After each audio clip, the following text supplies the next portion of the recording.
first, let's go to safety. Let's turn the HVAC down. And let's go.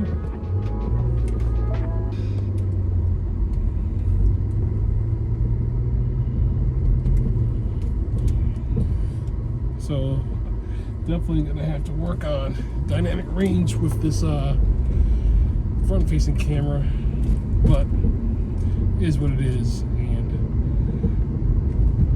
this isn't a perfection thing, so to speak, yet. So part of this test run right now is driving with the GoPro mounted on the roof.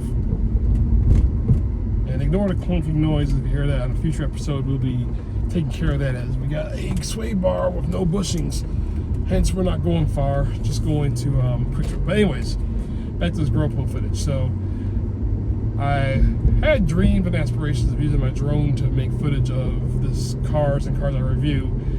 But the one thing is, as a one-man operation, and legally, you're supposed to have all eyes on the drone at the same time while you're doing anything with it. And so flying a drone at the same time, clearly you can only pay attention to one thing at a time. So I've decided to be a grown-up and get a piece of video recording device called a GoPro. I'm going to sound like a old person here. Well, no, old people use these things too. I'm just going to sound like a person who's not aware of the times.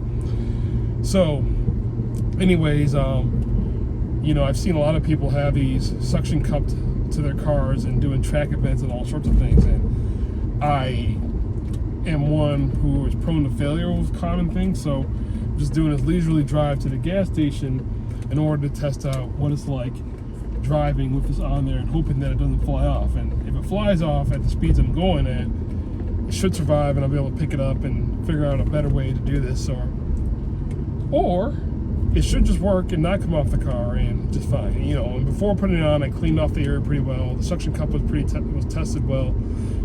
It should work. As you can see me looking up here, I'm looking up through my sunroof or glass to see if it's still there, and it is. So it's pretty cool. And we're almost to the quick trip, which those of us local to the St. Louis or greater Missouri area is the de facto standard gas station, and also the one with the most amount of treats. And maybe some minor fresh items, but I would never go there because grocery stores everywhere. But for your fountain sodas and whatever, why not? Not endorsed by them, but it is the place to go. So driving through what's called the floral district in my neighborhood, which you probably can't see here, but if the GoPro footage works, you'll get a good view of. Almost to the gas station here. Abandoned warehouses and stuff are in our purview. And we are almost there. And yes, this is Gate District, St. Louis, Missouri. A neighborhood that most people were like, huh, where is that? Or I know where that is. And I'm just gonna say I highly doubt a lot of people know where that is. So here we are. We've made it. We made it in one piece. All right, well, quick run inside there.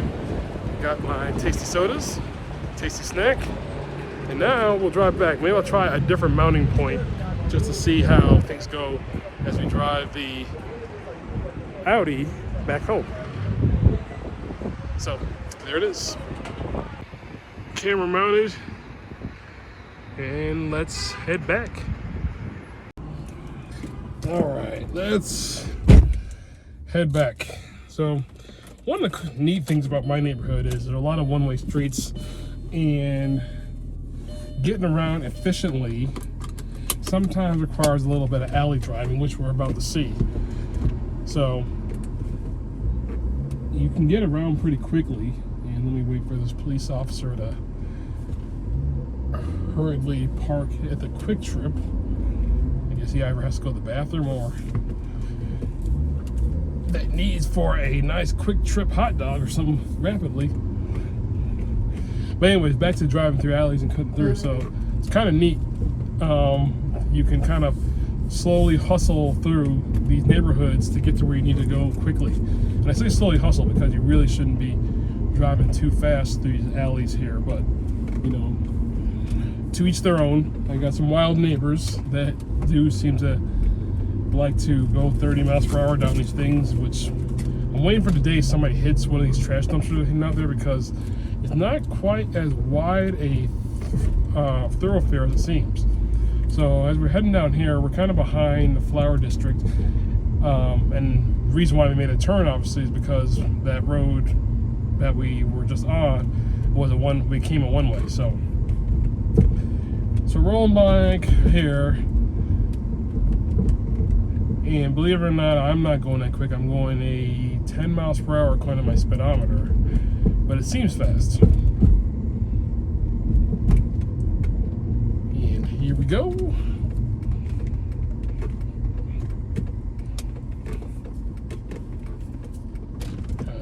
Kind of a steep incline, so even in this S4, you got to take your time as to not scrape. And here we go. So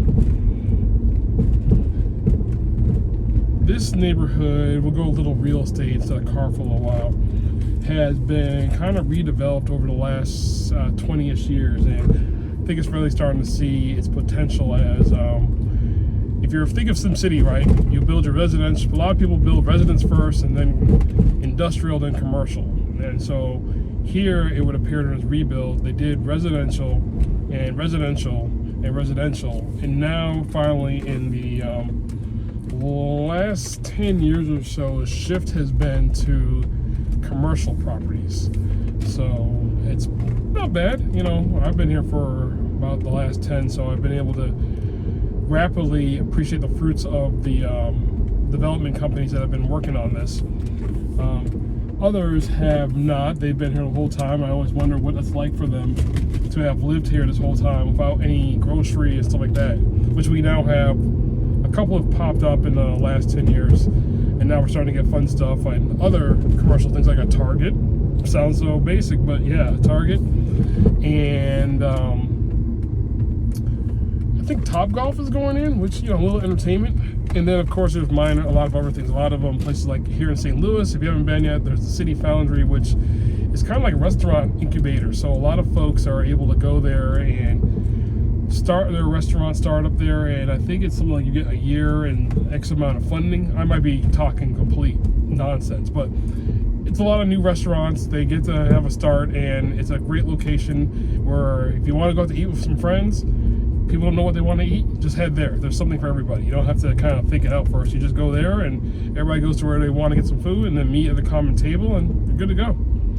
So anyways, I've talked your guys' ears off. We are now getting ready to pull up, and that's that. So I guess this was a good test run. The camera didn't fly off either on the roof of the car or on the fender.